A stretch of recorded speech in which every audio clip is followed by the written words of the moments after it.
and namaste to everyone. My name is Minket Lepcha and I am a filmmaker and a storyteller from Darjeeling, India. I made a film called Voices of Teesta back in 2015, where I traced the river from the source till the mountain communities ended and documented many stories. And I'm also an indigenous storyteller from the Sikkim and Darjeeling part of India. I've been narrating the folklore of River Teesta, where I come from, to kind of educate children and listener who wants to listen about how the river is kind of a binding factor for us. This was an ancestral story, and I've been promoting environment through that storytelling. And I'm also kind of sharing this video as a matter of concern and also like find a way to represent the communities who are speaking against the developmental projects all across the Himalaya and also be the voice of the communities who are affected by these developmental projects. So just to kind of give you a context, River Tista is like born from the third highest mountain in the world, which is Kanchenjunga or Kanchenjunga. And this particular third highest mountain happens to be a part of the third pole, which is like kind of serves as a like a water tower for many rivers, which is being born like the Ganga, the Indus, the Mekong, Yangtze, and River Tista. So, collectively known as Asia's water tower, this particular Himalayan white mountain, which consists of Mount Everest, also kind of supplies water to approximately 40% of the global population. And this is a report given by Caroline Taylor and her team, which talks about how the glacial lake which is around these Himalayan mountains are actually has been increasing, the glacial mountains lakes since 1990, and there are almost 90 million people exposed to the impacts of glove disaster, and that kind of 90 million people spread across 30 countries, which is in almost 1,089 basins. And however, uh, any disaster that happens due to this glacial lake outburst flood is never quantified at a global scale.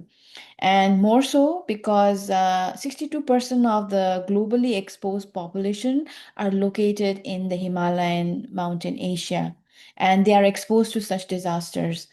And they're living within the 10 kilometers of the glacial lake. And we can see that how even the 1200 megawatt dam, which was bursted in the Chungtang Valley up in North Sikkim, was it just not just was went through that disaster, and it just burst open, and the water actually kind of overpowered the river line and also created a lot of disaster with the bad, the bridges gone and human lives gone.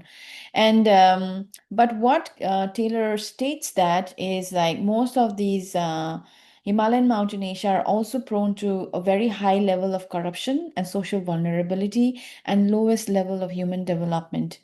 Now, just to tell you that this 1200 megawatt dam was proposed as one of the greenest energy driven project for India, and it was just 7-year old dam which bursted and also created this disaster along with the glacial lake outburst flood. Now, kind of though we talk about the climate change and kind of bring about this how, like it's a nature's fury, but we do not quantify or we do not take the ownership of how man-made are these disasters too.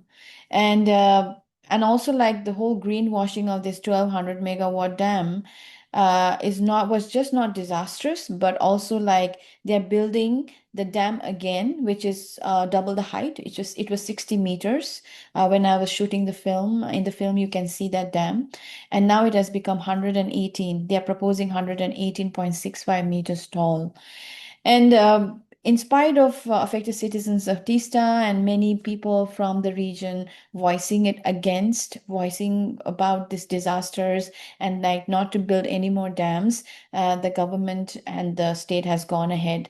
But what they don't realize is that these dams are not just in one state. Any disaster that happens kind of like affects the downstream communities, which happens to be in West Bengal. Many people died, the houses were damaged, and the roads were blocked because of these damage that happened from the upstream to the downstream. So I want to quickly talk about like how we can look into the solution. And at least from my lived experience, what I've seen is that the importance of community and the voices that they have and the knowledge that they bring. And when I say knowledge, I also mean the indigenous traditional knowledge and the ability to kind of come together in a moment of disaster. Because when 1200 megawatt dam were washed away, though many bridges were gone, and the Lepcha community of North Sikkim, especially Zongu, came forward and built this handmade bamboo bridges, and also from Lachung community also made these wooden bridges. And they came together, and that was the fastest and the quicker way of actually creating some kind of a connection to the other part of the mountain.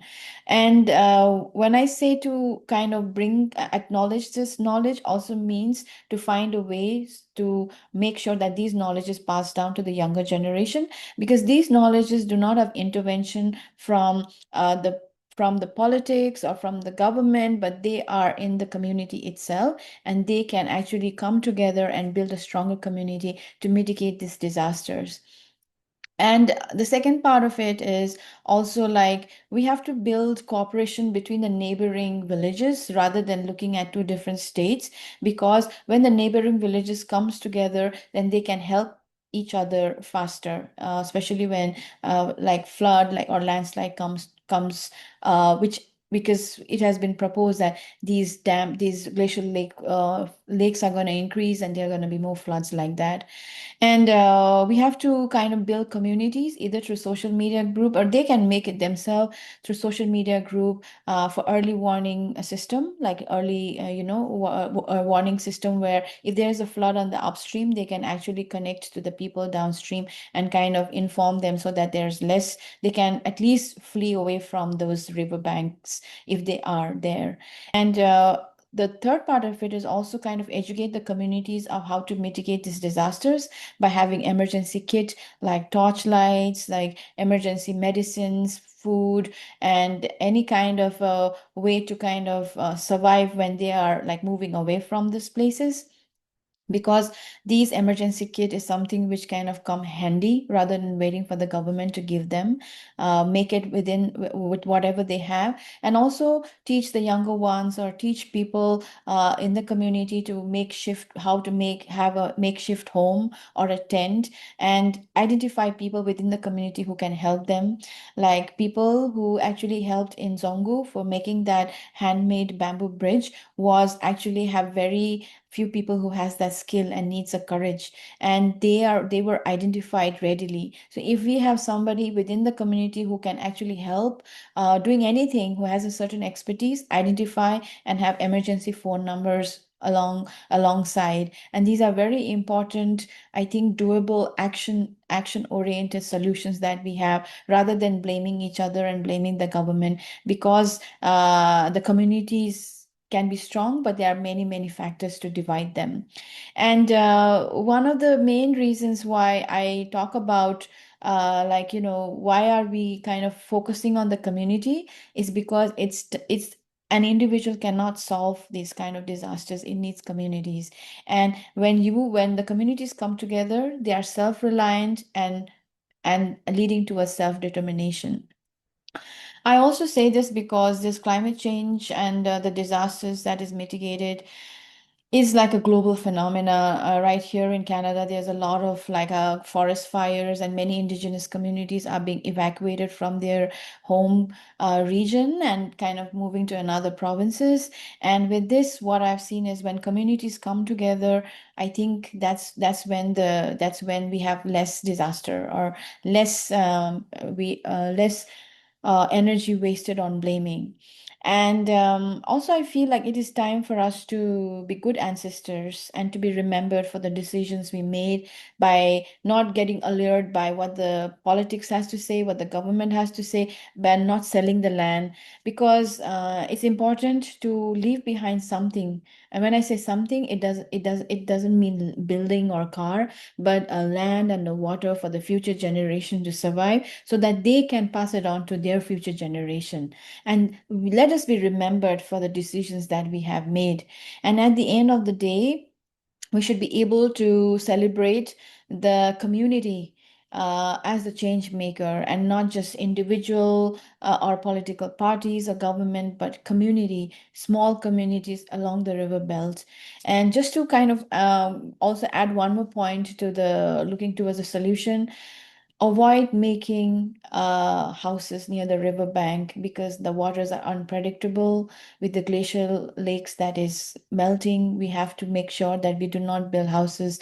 And these are told by our elders for a very long time. So we do not listen. So it's time to listen.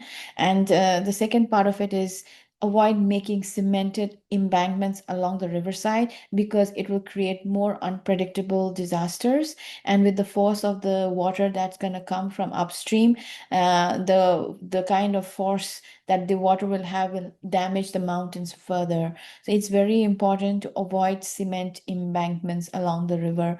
I see a lot of them, and it's just kind of adding more disaster for the communities who do not have resources.